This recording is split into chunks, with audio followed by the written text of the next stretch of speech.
We're looking in this video at how to apply the Elven Star method to different points in the horoscope, and today it's the Midheaven. The best way to understand how to apply the Elven Star is to have some knowledge of the 7-word system. And so we begin with the word know, which is the first of those 7 words. And we describe with the word know the scope, the definition, the context in which we're studying the point at hand. So the point at hand as the Midheaven has to be understood first. What is it? What does it mean to you? And what it means and what it means to you may not be exactly the same. Traditionally, the Midheaven is described as your social role, which mostly is your career, if you have a career. But it doesn't have to be that. It's your reputation in the world at large. So you might be called a doctor or an astrologer or an architect.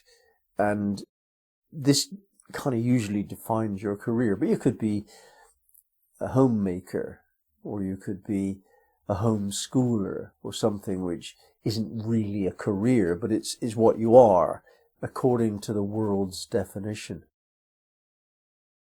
So the first thing for us to do, and this really does relate to the word know, is to say what the Midheaven is for you and what it is not. The axis, which starts with the IC, the nadir, the lowest point in your chart, and rises up to the Midheaven. I like to think of it as a tree, and the roots that you plant into the ground are described by the IC, and the branches that you extend into the world at large are described by the MC. So whatever it is that you decide is your use of the metaphor or the consideration of the Midheaven, look at that clearly. What actually is it for you? What is your reputation? What do you want your reputation to be? Do you want to be seen as a so-and-so or something else? And the word know is the defining of that by the exclusion of what you are not. Very often we set out on a career path, and in a sense it's chosen for us by circumstances or by a young person's preferences, very often by parental pressure or the pressure of circumstances. Certain jobs pay money, and so you do that job for money needs. But it's not you. It's not where you're going with your life, not really. And you end up in a job or a direction which really isn't a good definition, a good role, a good reputation to describe you. And saying no to those things which are not you is really important. To do that at some point early on in your life, kind of in your 20s, in your 30s maybe. If you leave it until after you're 40, you're probably too late. I mean, not always, but in your 20s, it's a good thing to make lots of mistakes so that you know what doesn't work for you. And one of those mistakes is to choose the wrong career. And you get trained up, you spend a lot of time investing yourself in your training, and you have contacts and opportunities, and they don't come by all the time. So you do your training, you take the first opportunity, and you get hooked into a career. Now, sometimes you have to say, nope, that's not it. I've done this arduous 5-year training, and actually I don't want to be a so-and-so. In my case, it was an accountant. I did a vast amount of study to become an accountant. And when I got my bit of paper that says, I am an accountant, I know what I'm doing, I didn't like it. So I said, no, I'm not an accountant. And that then gave me the possibility of looking at options. Now this brings us to the second point of the Elven Star. The first point is the word no, and it's defining the essence of who you are in the social role context. So you have to say, no, I'm not this, in order to get there. That's the first point. The second point is, hello, now what? Look at my options. And the second point of the star will bring you into an awareness of what contacts you've made, what books you've read, what workshops you've done, what countries you've visited, all of which give you a greater expanded sense of opportunity, options available. So we look at the second point to see optioneering. What choices are there available? I met a man in his mid to late 20s who said he wanted to be a surgeon. He liked that idea. But he wasn't a doctor. He wasn't even a medical student. He wasn't even qualified at the level of college or school to become that. It was unworkable for him. It wasn't really an option. But we can look at what options are feasible in the second point of the Elven Star. When you get to the third point of the Elven Star, this is related to the word thanks in the 7-word system, and it has to do with your values, what you appreciate, what you love, what you learn to love. And when we use the word love, we have to be a bit cautious about what we mean. You can love playing football, love going for walks, and so on, and that's real love, but it's not deeper. It's that kind of love you feel for a partnership, for your partner, or your children, or so on. So we're talking about that the first level of love, when you love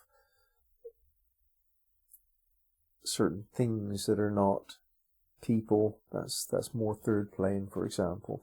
And people who are not ever going to be life partners, that's also probably third plane. So that level of love. When you're looking at all your options on the second point of the star, you find that some of them are actually triggering your feelings. You know, you notice a lot of enthusiasm, a certain amount of excitement perhaps for some of them, and they actually line up with your values. And we're studying this phenomenon in the third point. We look at the third point to find what our values are, what we love, and what we appreciate for its own sake. Now, if you can move your career into that level of vibration where you're doing what you love, your whole life takes on a deeper, more joyful expression. And when we come to the fourth point of the star, we have to make determinations. This is associated with the word goodbye. And in the fourth point of the Elven Star, we say, no, I'm not going to do that. We cut things away. We make a decisive gesture. Like, I could do that. I love doing that, but actually I'm not going to. And in my case, I was moved into the realm of exploration of what I could do. And I found myself to be able to offer healing. And I started to become a healer. And I loved that. I really did get some very deep experiences from practicing healing. And there happened to be a time when I was offered a healing retreat and a dance retreat at the same time. And I had to decide which of those two retreats to go on. And I decided to go on the dance retreat, and that moved me into being a teacher of sacred dance. And that's how I began my teaching experience. So that was a goodbye moment for me. And making that choice of not the healing, but the dance was a decision I made. And I didn't go back to the healing then, because I knew I wanted to involve myself in a committed way with some life direction. So in the fourth point of the star, you're finding out how you cut away options that might well have been appealing, but not quite enough. Quite a difficult thing to do sometimes. Now, in The 5th point of the star, you're looking at the next stage. Having committed and decided on your path, then you expand the vision of where you're going with it. And you're going to probably learn some more stuff, train up, and develop your career. You will do this by interacting with other people, and collaborations and cooperations will form where you can overlap your own visionary hopes and dreams, aspirations with those of someone else, so that you coordinate your visions and share that mutual space. This develops synergy, and this moves you along really a lot more quickly than it would otherwise be possible. In the 6th point of the star, you'll notice that you have to deal with feedback.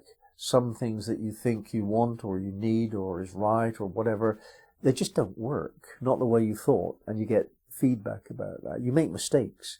It's a trial and error process. So the 6th point of the star is how you process your mistakes, what you do to change the way things are.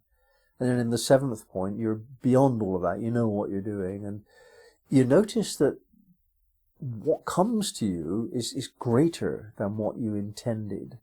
And you just respond to that. You just say yes. That's the 7th point. And you're in the swim of things. You're in the mystery. You're serving the mystery. And that's where we go with the MC. We find a way to serve the greater mystery.